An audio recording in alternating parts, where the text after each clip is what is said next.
Dès 2012, on a essayé de faire en sorte d'accueillir au mieux les personnes en tout cas de réfléchir sur les personnes en situation de handicap ou de fragilité. Voilà.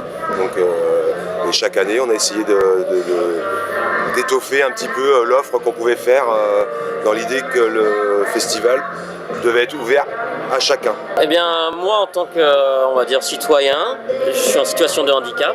J'en ai eu marre que certains événements me soient fermés, à moi ou mes potes. Et je me suis dit, si je prends pas les choses en main, personne ne le fera pour moi. Du coup, j'ai vu que Bruno avait une petite structure et je lui ai dit, bah écoute Bruno, si jamais tu as besoin d'un coup de main, je suis là et je viens volontiers. Ça s'est passé comme ça parce qu'effectivement, moi de par ma profession, je suis assez sensible aux personnes en situation de handicap et je trouvais toujours injuste qu'il n'y ait pas cet accès à la culture, particulièrement les salles de concert, les festivals qui sont des milieux un petit peu compliqués pour les gens fragiles, aussi bien sur un point de vue physique mais aussi sur un point de vue mental ou sur les enfants autistes ou sensoriels et tout, et se dire réfléchir un petit peu aussi comment on peut faciliter l'accès à ces événements. Voilà. Pouvoir accueillir tout le monde et faire une grande famille le temps d'un week-end.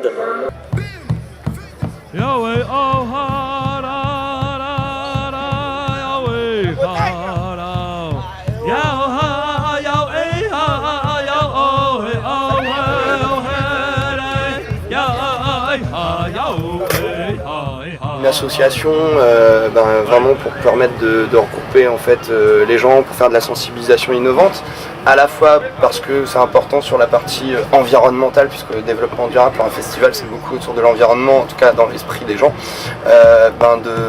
On a commencé sur le terrain des poubelles, et c'est vrai que les poubelles en général c'est pas le truc on a un petit côté péjoratif, sale, etc.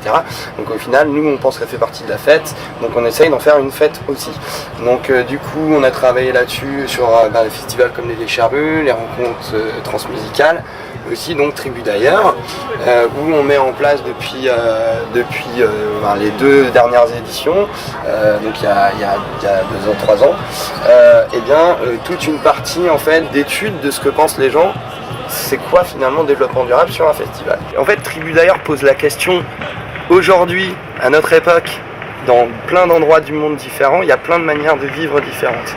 Et nous, on projette les gens en l'an 3000, comment est-ce que vous imagineriez que vous pourriez vivre? Ce qui amène à se dire, est-ce que finalement aujourd'hui j'ai de l'espoir par rapport à l'évolution du monde? Et pourquoi? Et si je n'en ai pas, comment je peux en avoir une? Comment je peux évoluer et être sensibilisé? Et je pense que là on fait du vrai développement durable. Et avec les festivaliers, en fait, le jeu c'était de le lancer. Et ça tombait sur un des 6 enjeux du développement durable en fait. Et à travers une fresque en fait qu'on a créée, le festivalier tombe sur un des enjeux et doit écrire une idée sur ce thème. Cet enjeu.